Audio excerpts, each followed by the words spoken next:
Moi, c'est Georges Modeste Mekui. Je suis le directeur de l'agence municipale de l'eau et de l'énergie de la commune de Tchang. En fait, l'agence est un établissement que la commune a créé comme ça en 2011 à travers un arrêté municipal. Et avec pour objectif comme ça d'assurer la maintenance ou alors la gestion de manière globale de tout ce qui est infrastructure réalisée par la commune de Tchang dans le domaine de l'eau et de l'énergie. Je vais comme ça un peu vous présenter le projet de la régie. La régie, c'est la centrale hydroélectrique de Tchang. C'est une centrale qui a vu le jour depuis 1954 et qui a cessé de fonctionner en 1974.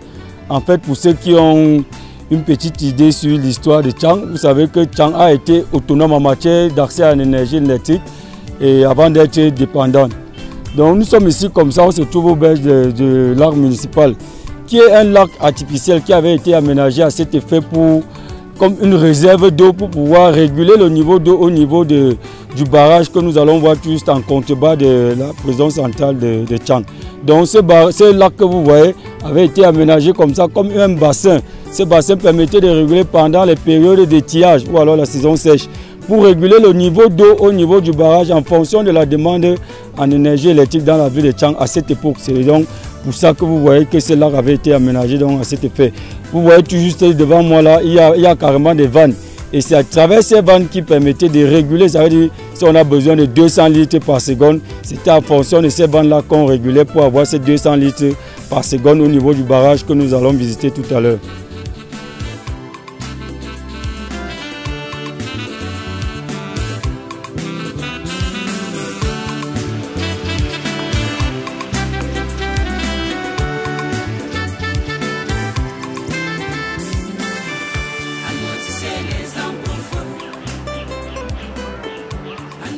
Oui, en fait, je voudrais juste vous présenter les sorties de l'eau, parce que vous avez deux tuyaux au niveau de la vocatière que vous voyez là, qui étaient noyés dans le sol. Lorsqu'on ouvrait donc au niveau des vannes que je vous ai présentées en amont, et c'est à travers les deux conduites qui sont noyées sous la digue, parce que là c'est une digue donc en terre, qui permettait donc de laisser couler cette eau là dans la nature. L'eau que vous voyez ruisseler de l'autre côté, c'était uniquement le canal qui permettait de récupérer l'excès d'eau dont on n'avait pas besoin. C'est-à-dire que lorsqu'on avait besoin de l'eau pour davantage ravitailler le barrage qui est en contrebas, on ouvrait donc ces deux vannes-là et c'est à partir d'ici que cette eau-là débouchait. Vous voyez que depuis que ça a été abandonné, c'est pour ça qu'on est venu aménager, ou alors le maraîchage s'est développé dans cette zone. Comme je vous disais tantôt, le lac municipal de Tchang servait de réservoir. Là maintenant, nous allons nous rendre vers là où se trouvait le mur de barrage, ou alors où la prise d'eau se fait. C'est juste en contrebas de la prison de Tchang. Allons-y.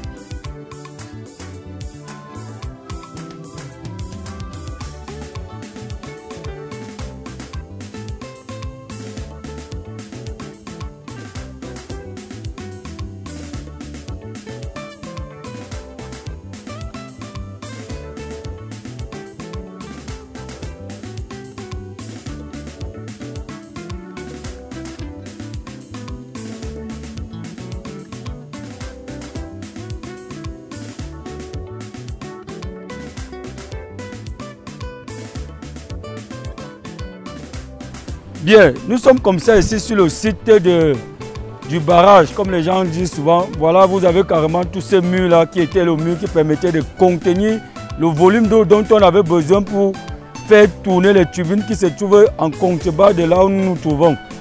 En fait, l'histoire nous enseigne ici que c'est en 1946, parce que c'est un projet qui avait été initié par les Allemands.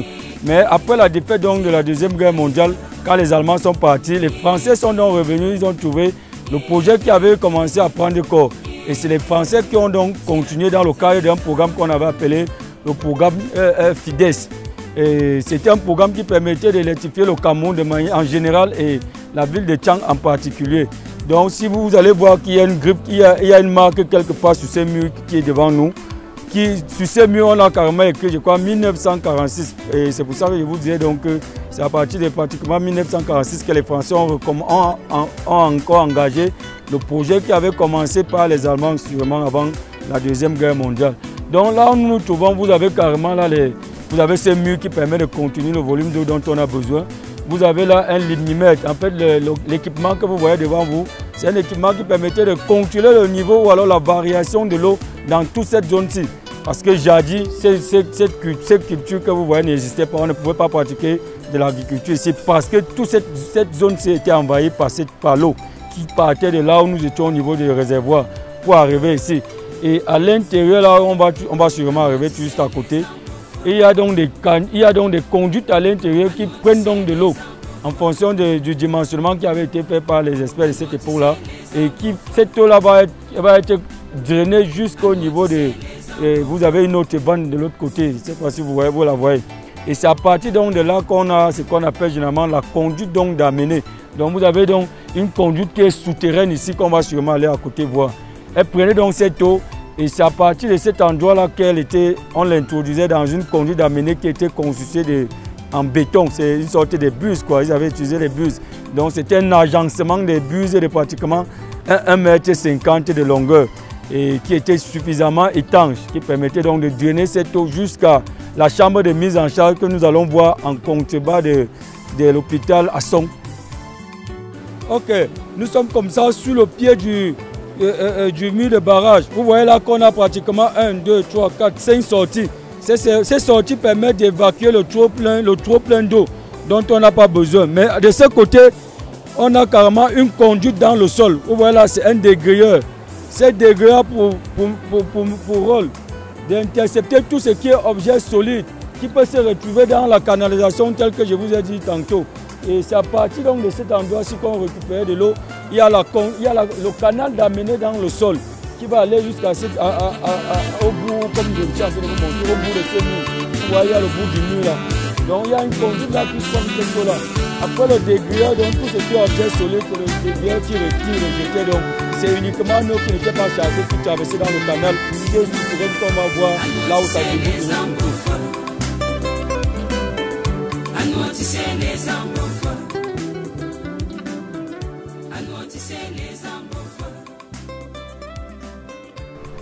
Oui, comme je vous expliquais tantôt, vous voyez que je vous ai dit tantôt qu'on avait carrément un canal, parce que c'était en béton, un canal dans le sol. Ce canal venait donc déboucher jusqu'à ce niveau. Et c'est à partir d'ici donc qu'on injectait donc cette eau-là dans un autre canal qui était toujours constitué du béton. C'est des buses, quoi. C'est des buses. Et là, vous avez donc une autre vanne, comme celle qu'on a vue plus haut. Ces vannes permettaient de réguler aussi le niveau d'eau dans le canal en béton. Vous voyez qu'on a l'échelle qui permettait d'accéder pour nettoyer lorsque certains déchets avaient pu traverser et le dégrayeur que nous avons vu de l'autre côté. Donc ça c'est une sorte de chambres qui permettaient donc de mettre, d'introduire l'eau dans le canal, dans le sol. C'est enterré, c'est les conduits qui sont enterrés. Donc lorsqu'on ouvre là, c'est une sorte de pelle qui permet d'ouvrir, de libérer l'ouverture. Et c'est à partir de là que ça rentre.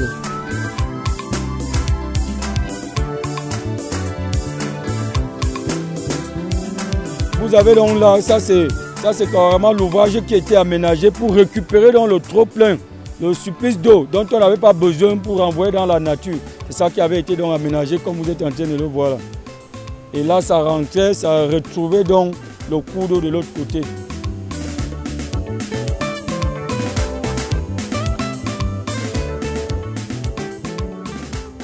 Merci, nous sommes ici comme ça là. En contrebas donc du mur de barrage que je vous disais tantôt, vous avez carrément 3 vannes.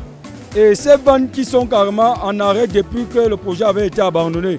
Ces vannes permettaient comme ça de réguler le niveau d'eau dans le bassin.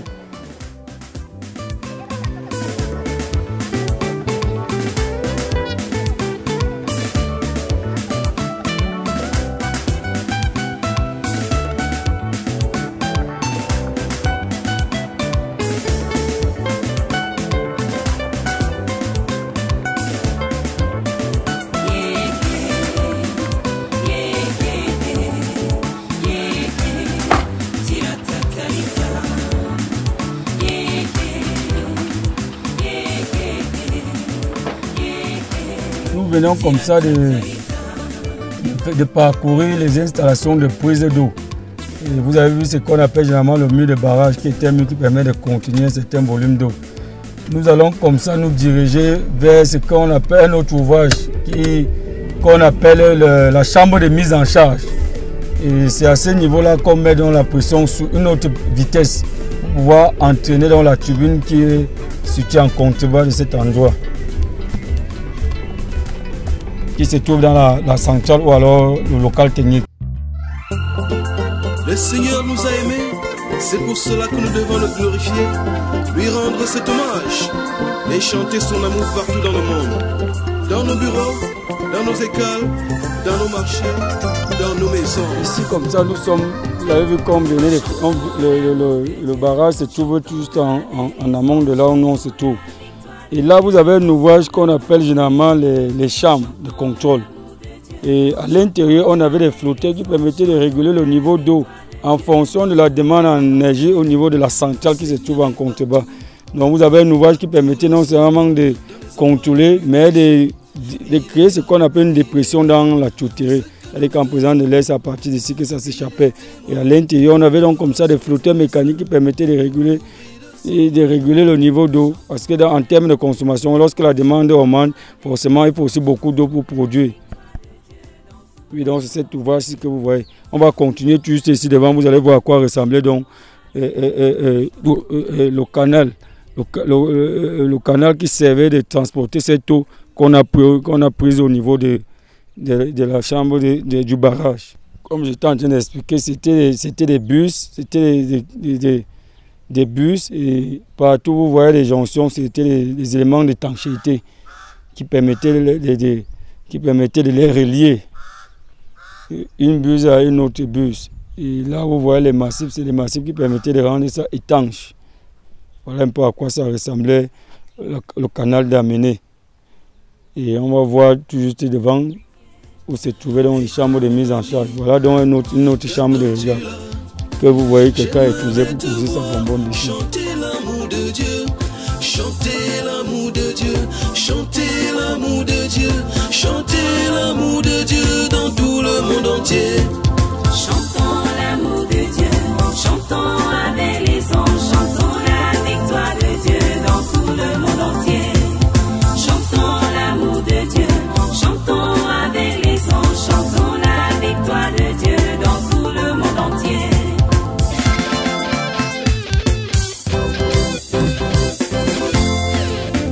Chantons l'amour de Dieu, oh chantons avec les anges, chantons la victoire de Dieu,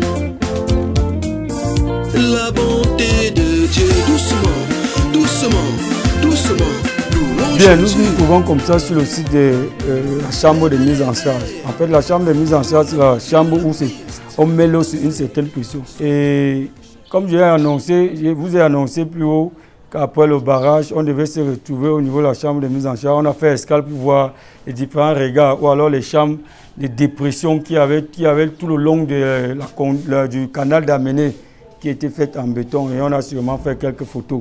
Donc nous nous trouvons comme ça ici sur le site de la chambre de mise en charge qui permettait donc comme ça de donner une certaine pression et une certaine vitesse à l'eau qui allait partir d'ici pour se retrouver au niveau de la centrale ou alors le local technique qui est en bas. Et c'est à la sortie donc le local qu'on avait forcément l'électricité. Donc vous avez là comme ça des vannes aussi qui permettaient en même temps de réguler le niveau d'eau dans la conduite parce que généralement lorsque la demande est élevée, il faut aussi augmenter le niveau d'eau et tout se joue généralement au niveau des vannes. Chantez, c'est prier de foi à tout le monde sur la piste.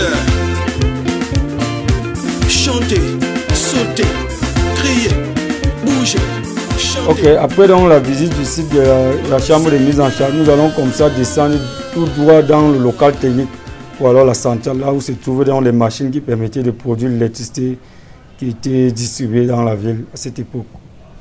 On y va.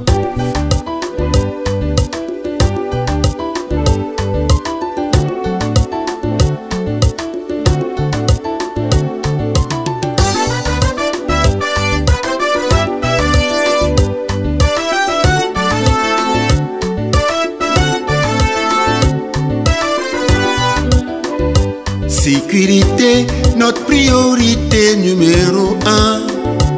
Travaillons en toute sécurité, en pratiquant les règles de sécurité.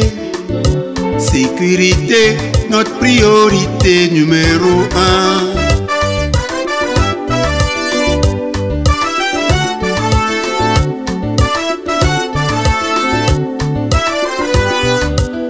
Au volant de ta voiture, ne prends pas de téléphone.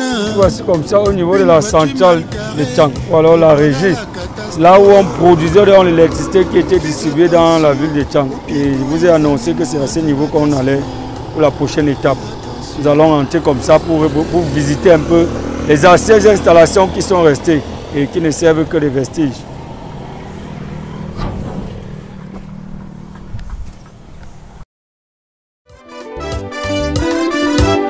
Sécurité, safety,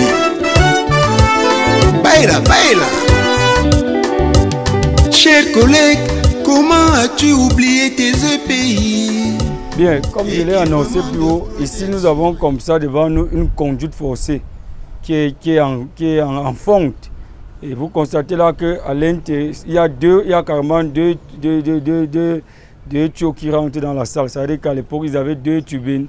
Ils avaient deux alternateurs qui permettaient de produire de l'électricité.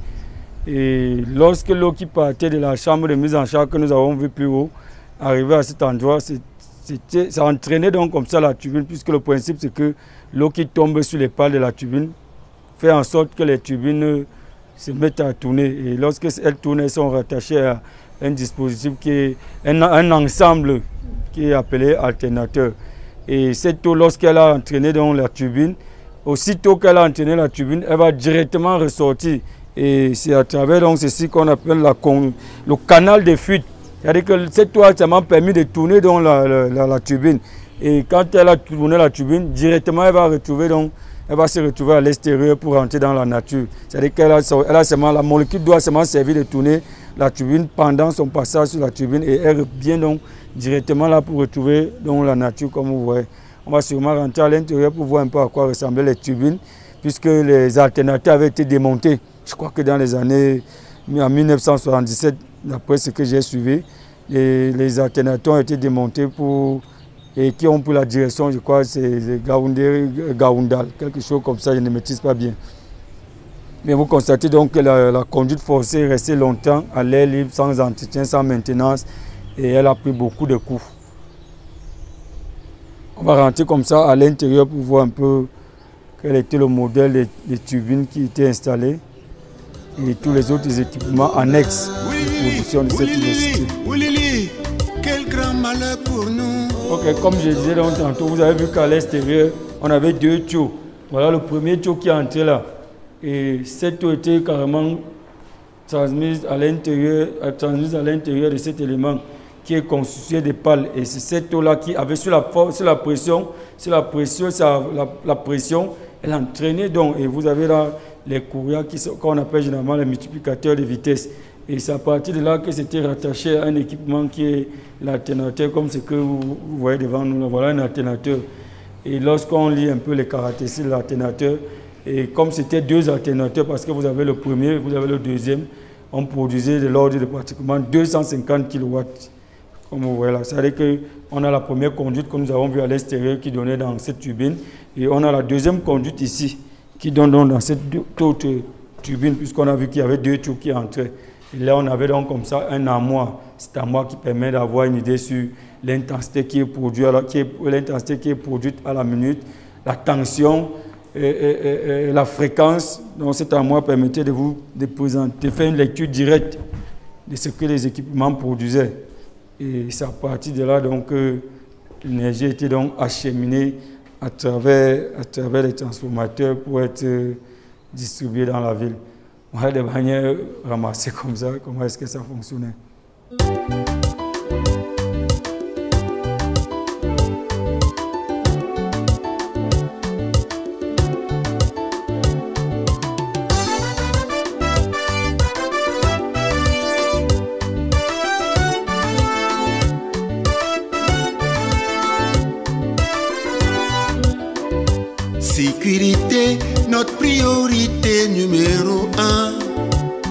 Travaillons en toute sécurité, en pratiquant les règles de sécurité. Sécurité, notre priorité numéro 1.